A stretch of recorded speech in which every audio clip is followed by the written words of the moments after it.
Bem-vindos à Quimérica. Eu sou a Érica e hoje eu vou ler o texto Carta a Jovens Escritores, Minha Experiência sobre se viver da escrita. 23 horas, minha amiga e eu no WhatsApp. 23 horas e a gente conversando.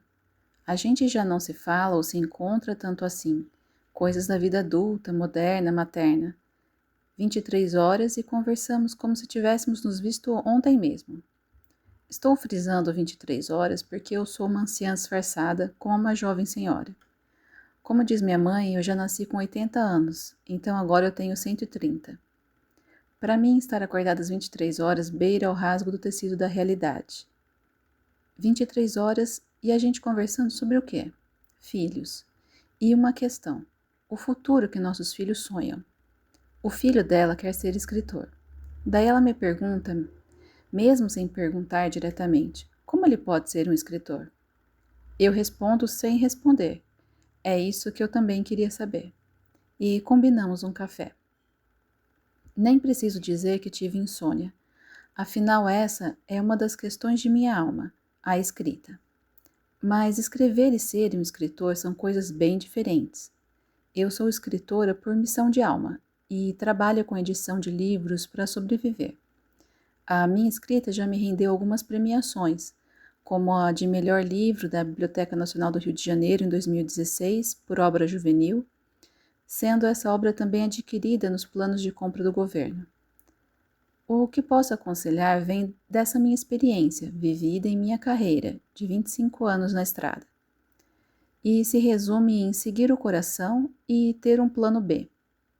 Usualmente, o plano B seria a escrita, mas para um escritor o plano B é ter um emprego, CLT ou freelance ou emprego público que garanta o pão de cada dia. Repare, Guimarães Rosa era médico e diplomata. Machado de Assis era funcionário público, como também Drummond. Cecília Meirelles era professora. Acho que Hilda Hilst foi 100% escritora, mas não passou um dia sem reclamar da falta de reconhecimento. Não sei como ser otimista, mas tenho que tentar. Afinal, é uma questão de seguir o seu sonho. Então, lembrei das cartas para novos escritores.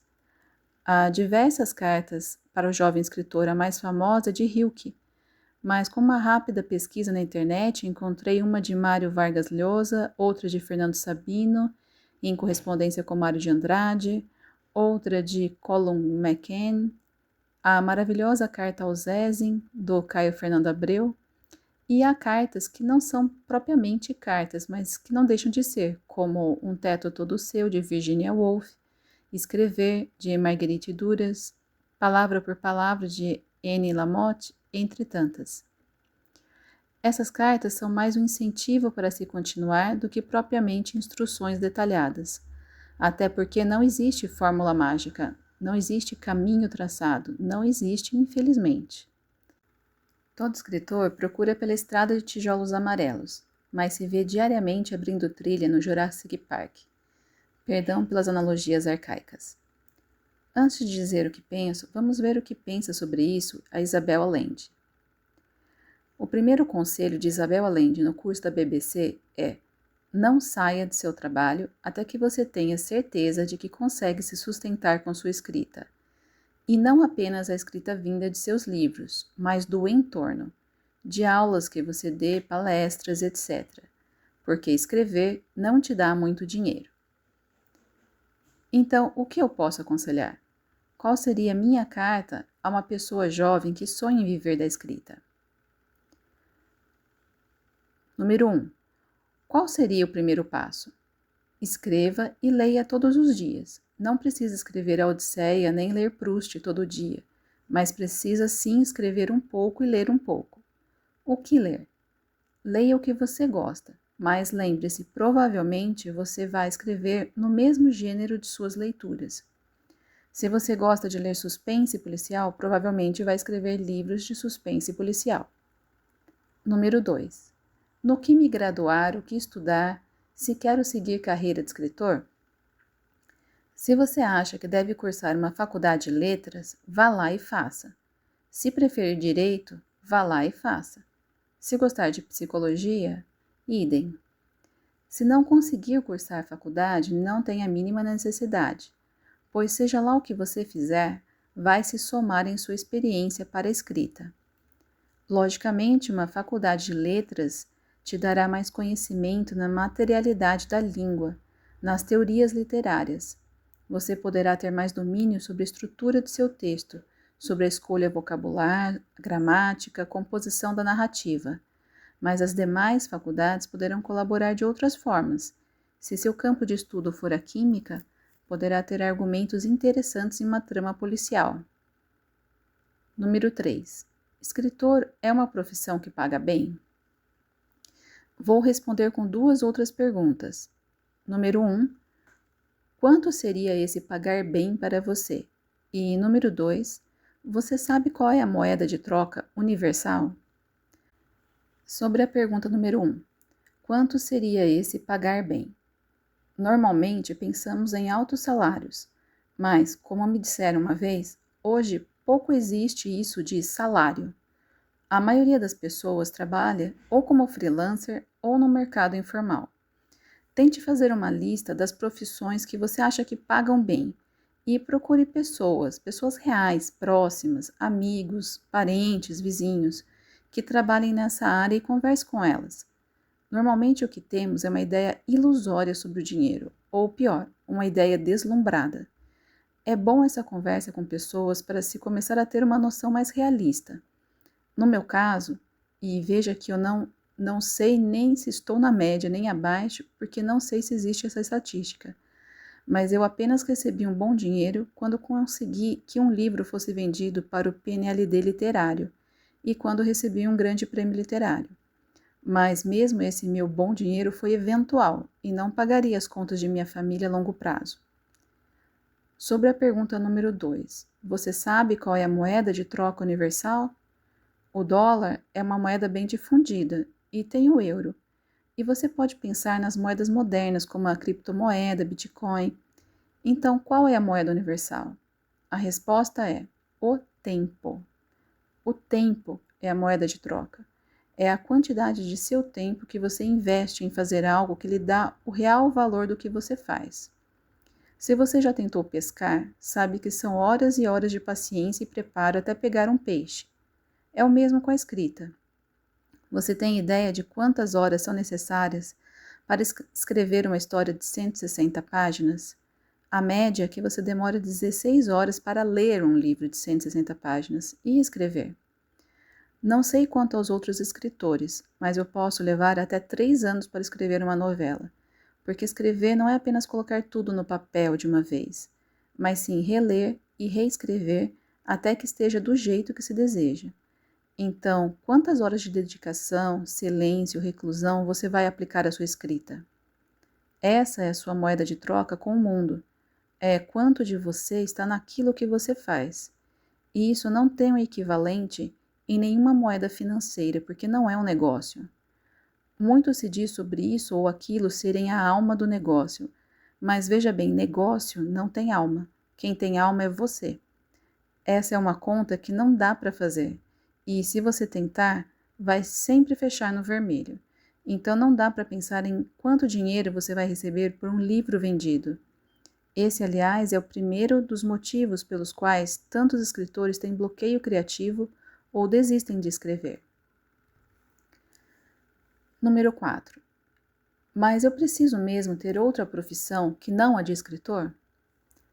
Há muitos escritores que defendem a ideia de que o escritor deve se dedicar apenas à escrita. Eu mesma adoro essa ideia, e se não fossem os boletos, eu seria uma adepta. Mas sim, hoje já existem faculdades em escrita criativa. Procure na internet, veja as opções e o que funciona para você. Você pode cursar uma graduação em escrita criativa e depois seguir uma carreira acadêmica, como mestrado e doutorado.